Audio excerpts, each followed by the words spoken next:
हमारे को जानकारी भी हो रही है, और परमात्मा ऐसे वीडियो भेज के जो कमजोर भगत हैं ज्ञान में, परमात्मा उनकी छटनी भी कर रहा है। तो फायदा, ये तो अच्छी बात है। आओ, परमात्मा ने समाधान में कोई कमी थोड़ी छोड़ रखी है, हर चीज का समाधान देके बैठा है परमात्मा ने। तो ये तो तिमिर दूत को लेके था। उसके बाद में एक वीडियो और आजकल वायरल सा हो रहा है, जिसमें कहा जा रहा है सतगुरुदेव जी के द्वारा कि सतलोक में 3 क्षेत्र हैं और वहां पे नाद और बिंद से वहां पे सृष्टि होती है, नाद और बिंद से। और कुछ भगत भाई बहन इस बात को जोड़ के कह रहे हैं कि ये पवनदास फालतू में संगत को भ्रमित करता है।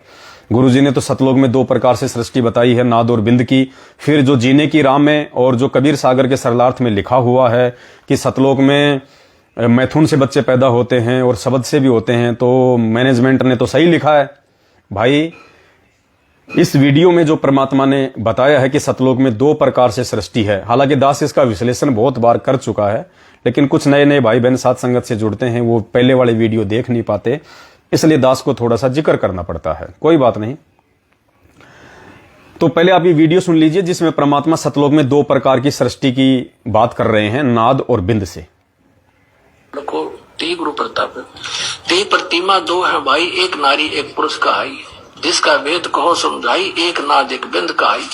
अब ये बहुत लंबी कहानी है, फिर बताएंगे। इसका अर्थ ये है कि वहां परमात्मा ने, वहां पर जो परमात्मा सतलोक के 3 डिवीजन है, बाहर के स्थान, बाहर बाह्य क्षेत्र में तो जैसे दिल्ली अपना एक भारत की राजधानी है, तो बाहरी क्षेत्र तो ग्रामीण क्षेत्र है, बाहरी दिल्ली कहलाते हैं। फिर वो बाजार बजूर आगे बीच में दूसरे नंबर, और तीसरे पर जहां अपना प्रधानमंत्री राष्ट्रपति भवन है, वो मेन दिल्ली है। ऐसे 3 स्थान है। तो वहां पर जो बाहरी क्षेत्र है उसमें तो पहाड़, हीरे, पन्नाओं के पहाड़, वृक्ष, फलदार वृक्ष, बाग बगीचे, बहुत लंबे विस्तार है। उसके बाद फिर स्त्री पुरुष रूप में सभी हंस रहते हैं नेक्स्ट पोर्शन में, वो बिंद के हैं, बिंद से। और उससे नेक्स्ट जो स्थान है वो केवल नाद से यानी वचन से बनते हैं, वहां उनकी उत्पत्ति, और वहां फिर सतपुरुष परमात्मा का स्थान है। इसका अर्थ ये, परमात्मा ने सतलोक में 2 प्रकार से सृष्टि बताई है, नाद और बिंद। नाद और बिंद से, मैथुन से नहीं बताई।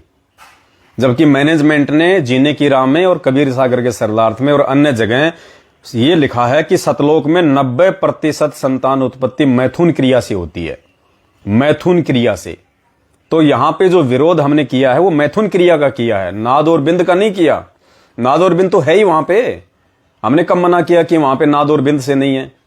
हमने विरोध किया है ज्ञान आधार से मैथुन क्रिया का, कि जो मैथुन क्रिया यहां इस गंदे लोक में होती है बच्चे उत्पन्न करने के लिए, पति पत्नी का जो कर्म होता है वो करके, वो सतलोक में नहीं है। क्योंकि जब वहां पे नाड़ी तंत्र का शरीर ही नहीं है तो वहां पे मैथुन क्रिया का क्या मतलब रह गया? तो नाद और बिंद है।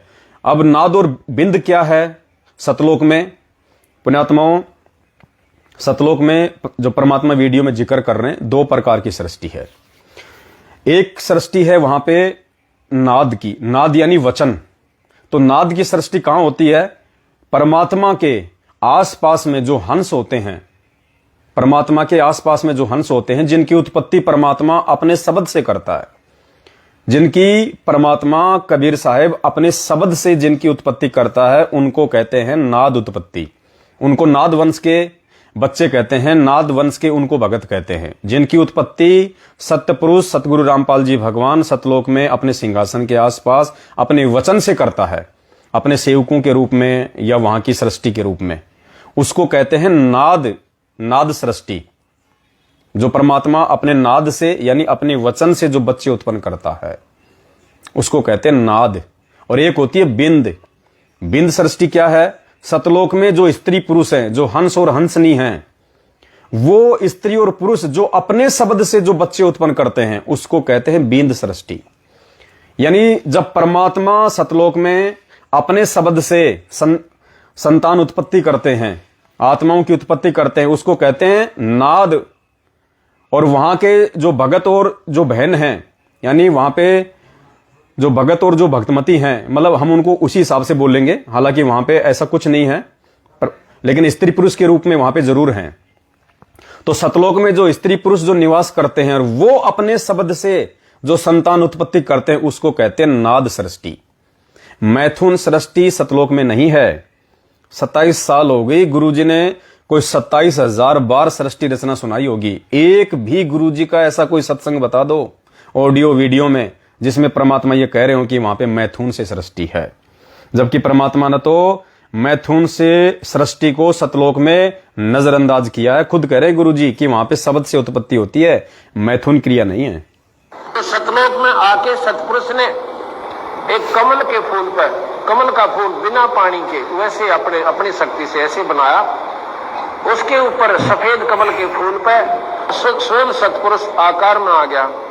उनकी इतनी चमक है कि एक रूम में इतनी चमक निकलती है जैसे करोड़ों सूर्य और करोड़ों चांद मिला दे, और दोनों की रोशनी मिलकर जो चमक देवा पर गर्मी ना हो, इतनी झलक उस बंदी छोड़ भगवान सतपुरुष के एक रूम में तो निकल रही है। इतना उनका तेजोमय शरीर है। तो सतपुरुष ने अपने कहते हैं 17 शब्द उच्चारण किए, वहां सतलोक की सृष्टि रची। एक तो जैसे पूरा 10 किले हो और फिर उसमें कंस्ट्रक्शन करनी न्यारी होती है, वो रचना की। एक शब्द से उन्होंने वहां के उस सतलोक के सब द्वीप रच दिए। ध्यान से सुनना बागे। एक द्वीप की इतना क्षेत्र है कि ये सारे ब्रह्मांड और उस एक द्वीप के कोण में रखे जा सकते। इतना बड़ा विस्तार एक द्वीप का है। तो सबसे पहले बंदी छोड़ने एक शब्द से वहां के सभी द्वीप रच दिए और फिर 16 शब्द उच्चारण किए। शब्द से सृष्टि होती है सतलोक में, ये मैथुन सृष्टि नहीं है। पहले शब्द से दीप। तो परमेश्वर सतगुरु रामपाल जी भगवान स्पष्ट रूप से कह रहे हैं कि सतलोक में शब्द से सृष्टि है, ये मैथुन क्रिया नहीं है।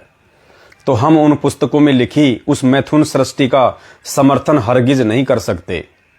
ये हमारे परमात्मा जी के वचनों के विरुद्ध है, उनके वचनों के खिलाफ है। इसीलिए हम इस अज्ञान को जो इन पुस्तकों में ठोक रखा है मैनेजमेंट के द्वारा, हम इनकी सेवा करने से भक्तों को मना करते हैं। वरना ज्ञान प्रचार तो हम खुद ही कर रहे हैं परमात्मा का। ये लाइव आना, परमात्मा के विषय में बताना, परमेश्वर के द्वारा दिए गए सत्संगों के सार को बताना उनके आशीर्वाद से, ये भी तो ज्ञान प्रचार ही है। तो इस प्रकार से है वहां पे। तो उम्मीद करता हूं ये सृष्टि वाला भी भाई बहनों का भ्रम निवारण हो गया होगा। और